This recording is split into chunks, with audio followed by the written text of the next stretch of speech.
C'est plus confortable de se dire qu'un parent manipule plutôt que l'autre commet de l'inceste. Je suis Pauline Bourgoin, j'ai 32 ans et je suis là pour évoquer le calvaire que rencontre un parent quand il tente de protéger son enfant qui dénonce des violences. En janvier 2022, je reçois un message de la crèche. Ma fille tremble au moment de chaque change. Elle est paniquée, tétanisée, vraiment. Ils me disent on n'a jamais vu ça, il y a quelque chose de très très inquiétant. Ils l'ont invitée à s'exprimer. Elle pouvait répondre par des mots, donc qu'est-ce qu'il se passe? Elle disait peur. Et quand elles ont essayé de comprendre de quoi, en fait, ce serait de quelqu'un, elles pointaient chacune des assistantes maternelles, c'était personne de la crèche, mais bien quelqu'un qui lui faisait le change. Et puis c'est là que ma fille me révèle avoir subi une potentielle agression sexuelle de son père. En fait, je suis un petit peu dans un déni, j'ai du mal à y croire. Et je cherche une explication, je me fais toutes les hypothèses. Il lui a fait mal avec une lingette. C'est peut-être pas lui, c'est peut-être le beau-père, mon nouveau compagnon. C'était plus confortable pour moi de me dire qu'on fait pas ça sur son propre enfant. Et sauf que le comportement du père de ma fille ne me rassure pas parce que lui, il s'inquiète pas du tout de ce qu'elle aurait subi. Et puis, il cherche pas plus loin, il se renseigne pas auprès de la crèche. Je me tourne vers les services sociaux en appelant le 119. Je me retrouve face à deux évaluatrices qui me disent de déposer plainte contre le père. Si je ne le fais pas, eh bien, cela voudra dire que je ne suis pas en mesure de protéger mon enfant et dans ce cas-là, il saisirait le juge des enfants pour qu'il le fasse à ma place. Donc j'ai été menacée d'un placement. Tout est confus, je peux pas vraiment dire qui c'est, donc je vais déposer plainte contre X, ça me dit non, vous déposez plainte contre le père, c'est son père que votre fille désigne, et si vous croyez que c'est le beau-père, bah vous faites contre le père et le beau-père. Je m'exécute. Je pensais que c'était la fin des problèmes, et en fait ça n'était que le début. J'étais désemparée, je leur demandais quoi faire, s'il fallait que je la présente à la crèche, puisque le père de ma fille avait tenté de l'enlever de la crèche. Derrière ça, j'ai été recherchée par la police aussi, pour disparition inquiétante de mineurs avec pour mobile démence. Et quand je leur explique la situation, ils me disent mais madame, dans ce cas-là, pourquoi ne pas avoir répondu à monsieur du week-end? Il avait peur que vous tuiez votre enfant, enfin c'est parti dans des extrêmes. Et je leur dis mais je lui ai répondu en fait à toutes les fois où il a essayé de me contacter, je leur montre mon téléphone. Et là ils me disent ah, en fait vous échangiez pendant que monsieur déposait sa plainte. Il s'est bien fichu de nous. Le dépôt de plainte avec pour mobile démence, ça a été la pièce pour faire planer le doute que je serais folle, je serais instable. Les services sociaux se sont concentrés sur moi au lieu de chercher les raisons pour lesquelles Louise était tétanisée au moment du change et a continué d'avoir de nombreux troubles. Elle refusait qu'on la change, elle voulait rester dans sa couche sale tout le temps, elle ne jouait plus avec les autres enfants, elle se renfermait, elle faisait des cauchemars, elle était en détresse totale quand elle rentrait de chez son père. Et ça, on n'a pas voulu le voir, on n'a pas voulu l'entendre, on l'a même masqué dans les rapports et on a même un petit peu édulcoré les versions ou empiré en fonction du sens qu'il voulait donner. Même des éléments qui sont factuellement faux ou j'ai les preuves. Et tant que le faux n'a pas encore été reconnu judiciairement, eh bien ces rapports valent pour décrédibiliser le vécu, la parole et les symptômes de Louise. Les services sociaux me rappellent en mars pour m'informer qu'ils vont demander un placement à la juge. Donc là, je tombe des nues. Et là, elles me disent que je suis trop à l'écoute de ma fille, trop bienveillante. Elles disent qu'elles ne savent pas où ma fille peut être en sécurité. Je leur demande comment je peux leur prouver. Ils me disent bah non, notre décision est déjà prise, voilà, votre santé mentale pose question également. Effectivement, hein, j'étais en état de choc avec tout ce qui se passait. Et en fait, il y a un rapport qui a été remis à la juge. Il y a écrit dans ce rapport qu'il m'a été donné lecture du rapport, alors que j'ai seulement reçu l'appel me disant que j'étais trop à l'écoute de ma fille.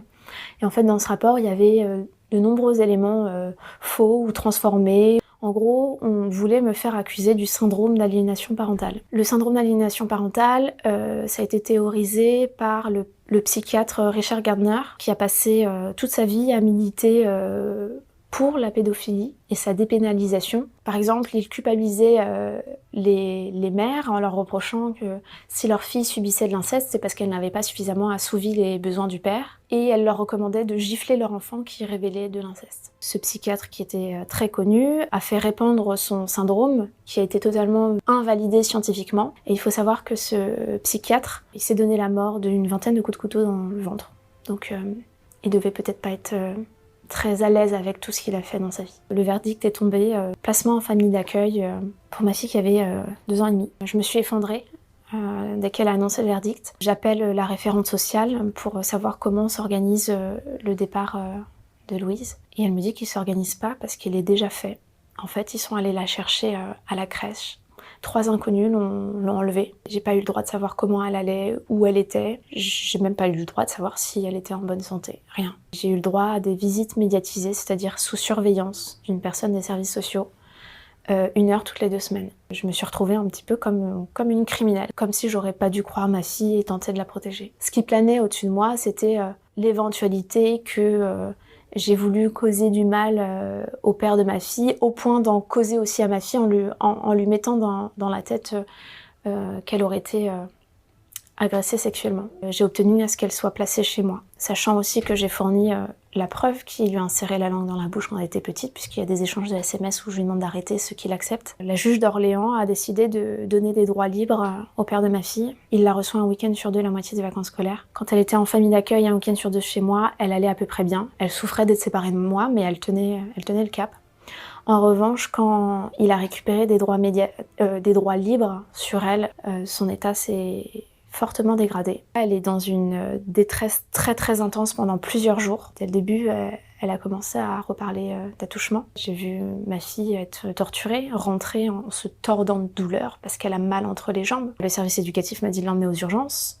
Le médecin a constaté les irritations, puis elle continue de retourner chez son père. Elle est rentrée quelques autres week-ends aussi avec les mêmes vives douleurs. La première chose qu'elle m'a dit dès qu'elle s'est retrouvée seule, c'est « Mais maman, pourquoi t'as pas dit à papa d'arrêter de me toucher ?» Le service m'invitait à prendre du recul, à remettre en question sa parole à chaque fois. Au bout d'un moment, je pouvais plus nier ce qu'elle me rapportait. Il y a ses regards, il y a ses silences, il y a ses douleurs, et il y a moi, ce que j'ai déjà vu et ce que je connais de son père avec qui j'ai vécu. Sauf que le fait que je le sache et que je le dise, on me reproche d'être trop convaincue et ainsi d'enfermer ma fille dans ma conviction. Et on suppose que les irritations soient causées par sa propre masturbation, sans chercher pourquoi elle se masturbe à 3 ans. L'aide sociale à l'enfance vient d'écrire un rapport à la juge en lui demandant de la placer de nouveau en institution, sachant qu'elle s'est pas encore remise du traumatisme de l'arrachement brutal à sa maman. J'ai aussi demandé à l'aide sociale à l'enfance un suivi avec un spécialiste du psychotrauma, de la maltraitance infantile, et ils s'y sont opposés. Le père s'y oppose et ils ont dit qu'ils étaient favorables à un suivi orienté autour des tensions parentales. Et c'est pas ces tensions-là qui l'amènent à être à ce point en détresse. Quand mon affaire a commencé à être médiatisée l'an dernier, j'ai eu des dizaines et des dizaines d'appels à l'aide de parents protecteurs dans ma situation. Ce sont très majoritairement des mères, mais il y a aussi des pères qui vivent la même situation. Les cas que j'ai entendus, c'est le grand-père maternel qui fait subir et la mère qui veut pas voir.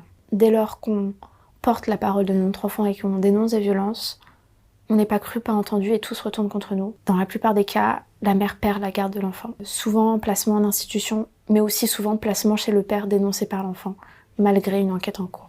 Il y a des défaillances certaines, même le ministère de la Justice les reconnaît et vient d'émettre une circulaire en alertant que les violences sexuelles c'est 1 personne sur 10, sauf que quand les enfants parlent, on ne les croit pas. Mais c'est plus large que la justice, en fait, c'est toute la société.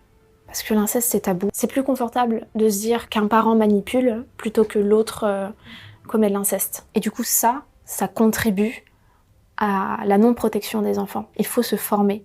Les enfants ne savent pas parfois que leur corps leur appartient, qu'ils ont des limites et du coup ils ne dénonceront jamais. Les adultes ne sont pas formés à décrypter les violences sexuelles. Là par exemple, les personnes des services sociaux voit que ma fille adore son père, que la relation est chaleureuse, alors qu'un enfant qui subit de l'inceste ne cesse pas d'aimer son parent. Au contraire. Je suis investie auprès de plusieurs associations, notamment Protéger l'enfant, qui a vocation à accompagner les parents protecteurs, et We Too Stop Child Abuse, qui a vocation à davantage communiquer et à lever le tabou justement de la violence sexuelle auprès du grand public. Je recommande à tout parent qui suspecte des violences sur son enfant de d'abord s'entourer d'associations et de professionnels avant d'alerter, parce qu'il y a beaucoup de choses qu'on ne sait pas et qui risquent de se retourner contre nous. Surtout de s'entourer, de ne pas rester seul. C'est d'une telle violence psychologique qu'on peut tomber en dépression. Pour ma part, ce qui m'a permis de tenir, c'est de combattre entre guillemets et d'aider d'autres situations. Si j'étais restée seule de mon côté à ne pas communiquer là-dessus, ne pas en parler,